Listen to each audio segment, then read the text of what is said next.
In this video, I'm looking ahead at what our next homeschool year will look like. What does 2026 and 2027 have in store for us in terms of the curriculum?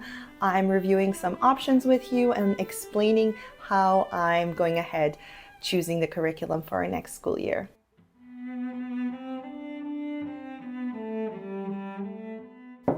Hello and welcome to Of Hymns and Home. I'm Neves.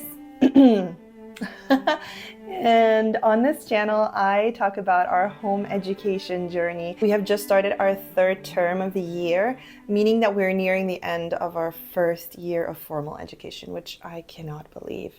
And I've spent a lot of time in the last few weeks reflecting on how it's been all going and thinking ahead about the next year and researching the curriculum that we are considering, what books we're going to be using, and even what extracurricular activities we're going to be partaking in, what co-ops we're going to be part of, and so on. At this time last year, I had it all figured out. And that's mainly because I was expecting a baby in May. He came a little bit early, a whole month early, but I really wanted to be prepared. I did not want to spend my summer or the end of our kindergarten year researching all of that. So I had it all figured out, and we went with the Alveary for the most part, alongside with some subjects from Ambleside Online. I want to preface by saying that I've made a few videos about our experience with the Alveary, so I'm going to link to those below, and feel free to look at them if you are interested in the Alveary. Also, keep in mind that every family is so different, so what works for us might not work for you, and what didn't work for us might work really, really well for you. The Alveary is a really good curriculum, and I may go back to it in the years to come, but right now I feel at peace stepping away from it. And one of the main reasons we're not going to be going ahead with the Alveary this year is simply because I did not utilize the entirety of it. Upon purchasing the curriculum, I found myself wanting to tweak certain parts, customize the curriculum, and I also felt very committed to it because $399 US, and I'm saying US because I'm in Canada and our dollar is not strong, is a steep amount to pay. So I felt like I needed to commit to it for the most part. I found myself using, for example, the language arts curriculum, even though in a certain way I feel like I've held my daughter back a little bit. For context, she's learned to read when she was 4 using the Teach Your Child to Read in 100 Easy Lessons. I highly recommend the book if your child is eager to read and up for it. I am not currently using it with my other 4-year-old. But it really worked well for her. And I mean, she's the first kid. It's very typical first child. Going to the year 1 curriculum, I feel like we took a step back. But I stuck to the year 1 language arts curriculum because I didn't have an alternative and I had started. Because she was already ahead of the curriculum, it was really repetitive for her in terms of what she already knew, and then also a missed opportunity to further her reading skills. And then paying that amount, I also found myself limited because I paid for it. I felt like I couldn't really deviate too much from it, and I had already deviated quite a lot. We've been using Ambleside Online for a lot of the subjects like history and literature, and so I really wanted to commit to the other subjects. Like I would have picked different artists or different hymns or folk songs, but I stuck with the Alveary had also because I purchased their work. Do I have it here? This is it. I've purchased their compilation of picture study and hymns and memorization work, but also I would have probably picked different Bible passages too. Another example of what I wish we had done differently is French. I am a French speaker. I grew up in French. I did all my school, all my university in French. I grew up in a province in Canada that speaks French. So it's my, well, it's not my first language because I was born outside of Canada, but it's my second language, and English is my third language. I feel like I always repeat this in videos because we're in a fairly English dominant community. My husband speaks English, and English just became a more dominant part of my world. I found it hard to do the back and forth in French, which I intended to do. When they were babies, I started speaking to them, especially my first, in French, and then I just reverted back to English. So they don't really have full grasp of French the way that I do, and their French is quite limited considering that their mother speaks 3 languages. So I really feel like I need to take it upon myself to be the one who teaches them the language. But I found it really easy to just put the Alveary French videos because it's in video format. And that was the only videos that my daughter used. And my 4-year-old would often sit down with her and do the videos, do the literature and the picture study with my daughter. And it was during a time where I would kind of squeeze it in. We would be done our morning time, we would be done our core subjects, and my baby would be waking up and I would be running up to go see him. And so I would just quickly put one of the videos on my laptop and my daughter would be doing the French. I just think that she would be getting a better lesson directly from me as opposed to from the computer. And also the French, that is, the accent of the French is quite different from the accent we have in Canada, but I also find it different from the French accent. So I'm not sure if this is an English speaker who knows French mostly as a second language who is the teacher, or she just has a little bit of a different accent. But for example, the way that I pronounce certain words, when I would tell them to my daughter, she'd be like, but why does Madame Tessa say them this way, And so there's a little bit of a difference, and it can be really confusing for a child. So French, I'm definitely going to be doing something quite different. And I felt like because I had paid for it and I was not using a lot of the curriculum, I might as well go along with the French. So all in all, I was mainly using the Alveary for their hymn, their folk song, geography, Bible, French, and 1 half term of science. And though it has been going well for the most part, it has been enjoyable, I just cannot justify the price of the subscription for what I am using. That said, we really enjoyed using the geography curriculum. We enjoyed the books they were using, the activities they had set up. So there's a big chance we will purchase the curriculum again for this next school year. Okay, so now I want to get into what our next school year will look like. And as you watch this video, I want to encourage you to keep your family in mind. We're all unique, and a curriculum that works for our family might not work for yours, vice versa. And it's just dependent on where your family's at in this season of life and what your priorities are. In terms of what our next school year will look like, I really want to focus on knowing and loving God and making that essential focal point of our school year. I want to focus on developing virtues in me and in my children. And something that really inspired me to keep that in mind is I just finished reading the book Tending the Heart of Virtue. I will put a picture here of it. If you haven't read it, it's a wonderful, wonderful book. And it talks about how classics and beautiful fairy tales, the originals, really help shape the moral compass, the right from wrong, the heart of the child. And I feel like as homeschoolers, we have that extra opportunity to keep that top of mind. We have our fairy tales as part of our curriculum, but how can we even more help shape the heart of our child and not just cross subjects off our list? You can say that a Charlotte Mason education has the inevitable focus as virtue, but I think it often gets lost in checking off lists or focusing on how rigorous the education is or how excellent the education is. We choose classic books in a Charlotte Mason education not because they're old, but because they're filled with themes that truly get to the heart of good and evil. There are no muddied waters in an original fairy tale or a book like Lord of the Rings or of Narnia. It's very clear cut for the child to understand the good versus evil. And in those books, we recognize sin for what it is, we recognize evil for what it is, and no matter your age, you can see good clearly. You can meet characters that embody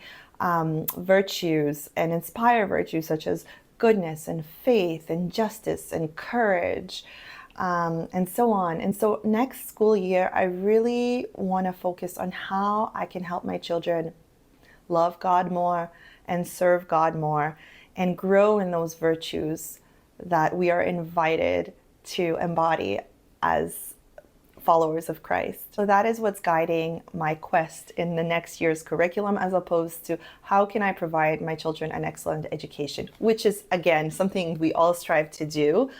But I don't think that's the primary goal of homeschooling our children. All right, let's talk our kindergarten plans. So now that we're nearing the end of year one, I really get a grasp of what my children need and what their needs look like, what next school year should look like for our family. And I came into our year one with so many wonderful ideas from our kindergarten years.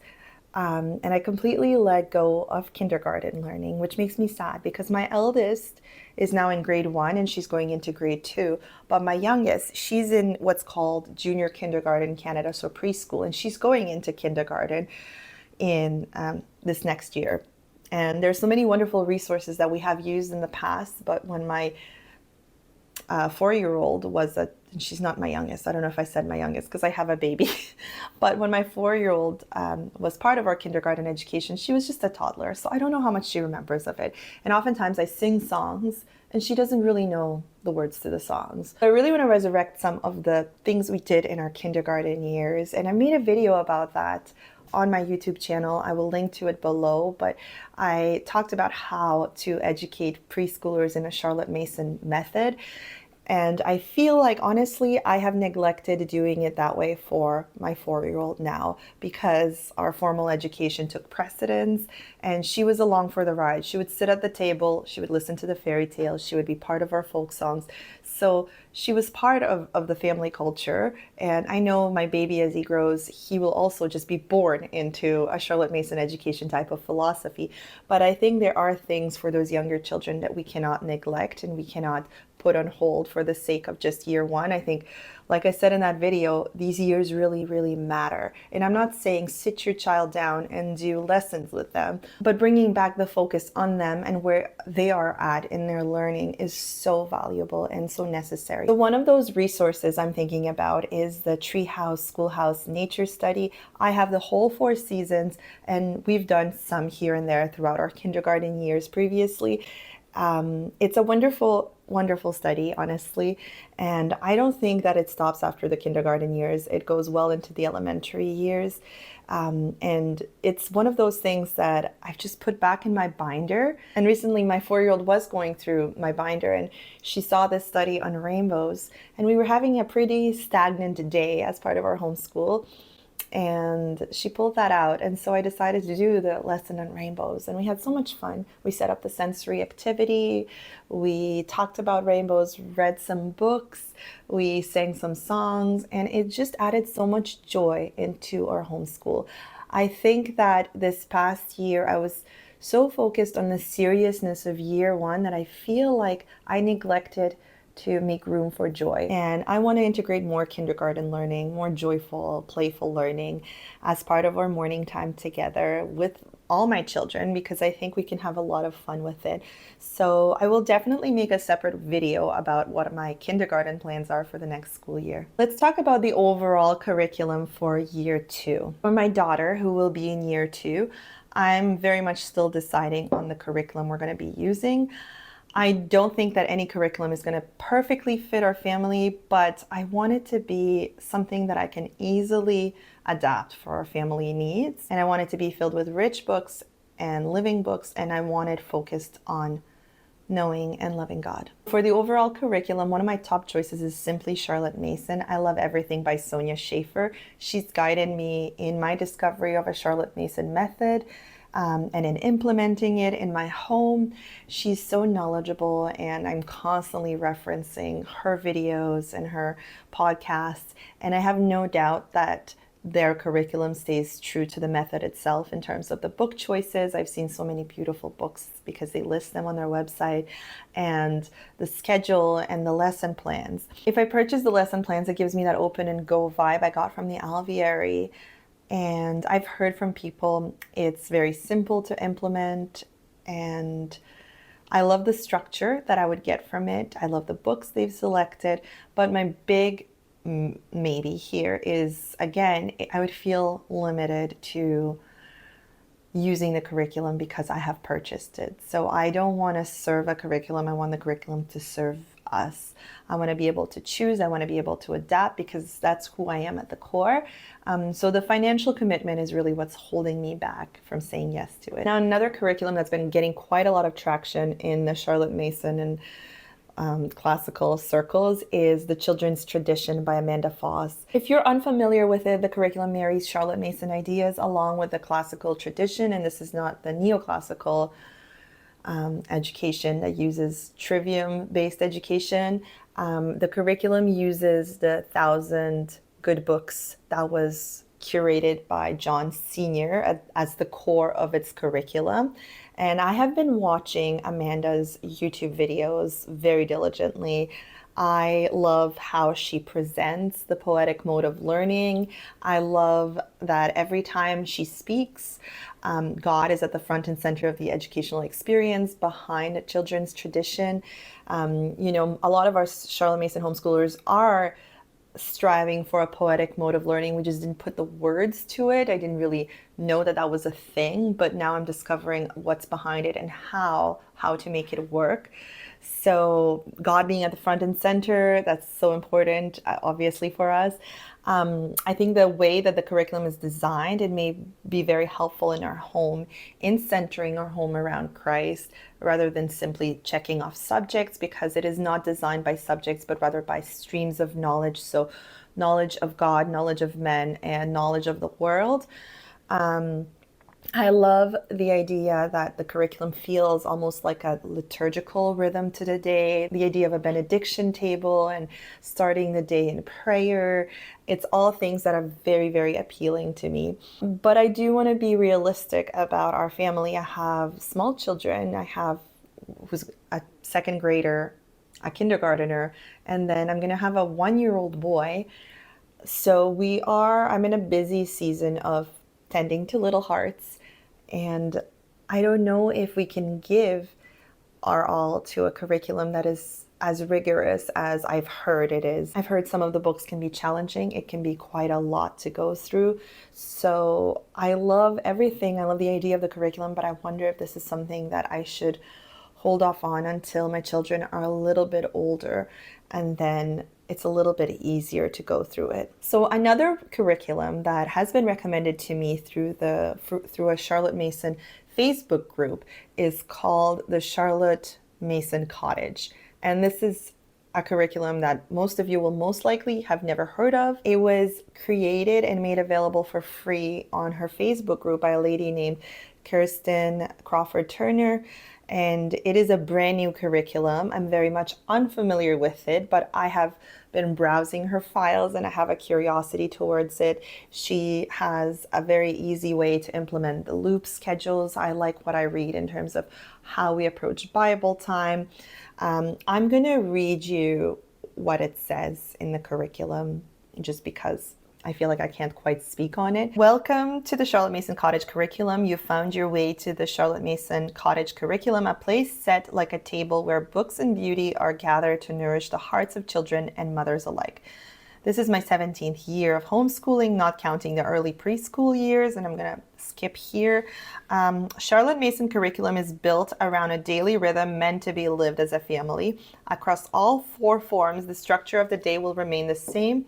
Each form works through the 4 core subjects, Bible, math, literature, and foreign language, and 3 rotating loops. I love that the structure follows a rhythm. I love that she's put the Charlotte Mason philosophy in a coherent guide for people and created a schedule around it that makes sense. And I know it's a new curriculum, but she mentions she's been homeschooling for 17 years, and I imagine she has graduated quite a few students as well. So even before Ambleside Online came about, most people would create their own curriculum. So this is not that much new of an idea. This person has probably been doing it for a very long time. The real question for me is, am I willing to try something like this out? Am I willing to be a little bit of a guinea pig and test things out? I don't know. And last but not least, I'm definitely thinking about Ambleside Online. We have been using it in a number of subjects in our school year right now. We've been using history, literature, part of their nature study, and we've loved it. It's been so good. It's been a really good experience. It's definitely a curriculum that has stood the test of time, and I can see why the books they choose are some of the best. They're rich. They're also pretty easy to access.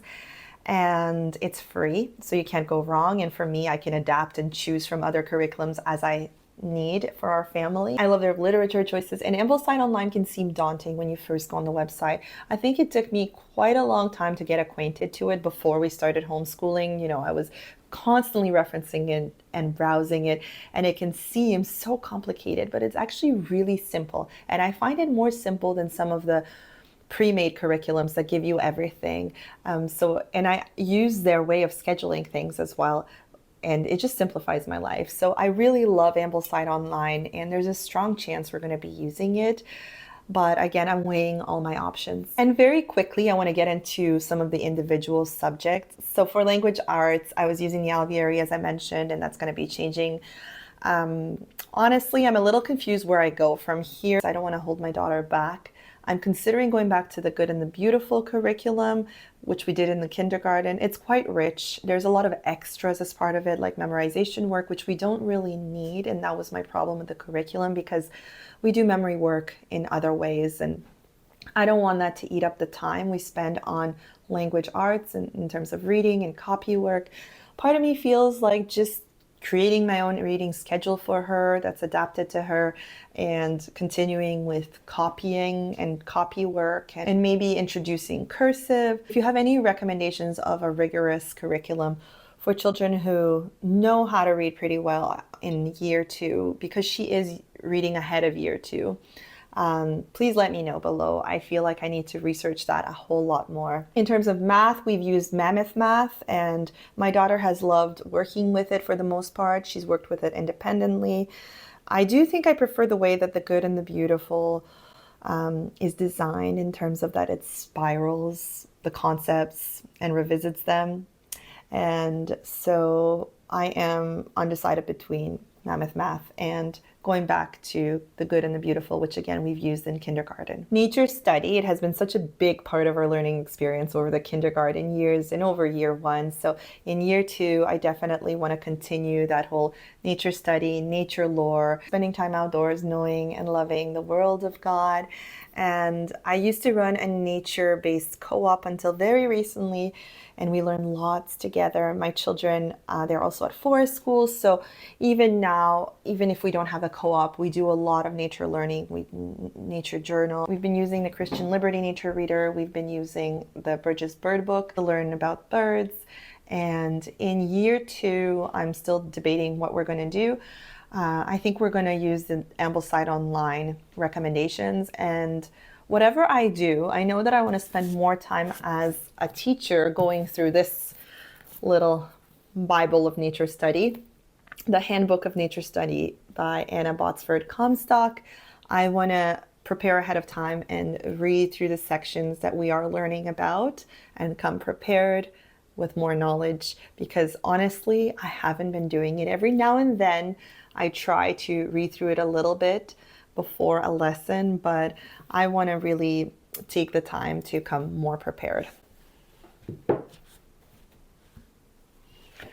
Geography, as I've mentioned, I'm strongly considering purchasing the Alveary geography curriculum because it's worked really well for us. We've loved it. Other than that, I want to do a better job at starting our day with God's word and in prayer and anchoring our day around that. I feel like sometimes we start our days very hectically, where I send my daughter downstairs, okay, you start your independent work right now. And then when I come down, I try to power through the different subjects.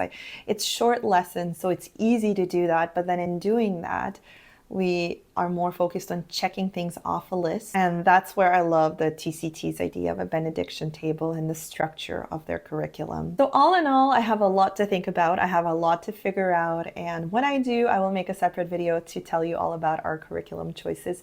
Thank you so much for being here. And let me know what curriculum you are using or you are considering, or if you've had any experiences with some of the curriculums I've mentioned. And especially, I would really especially love recommendations for language arts component of our curriculum. Thank you so much, everyone, and I will see you in my next video. Goodbye.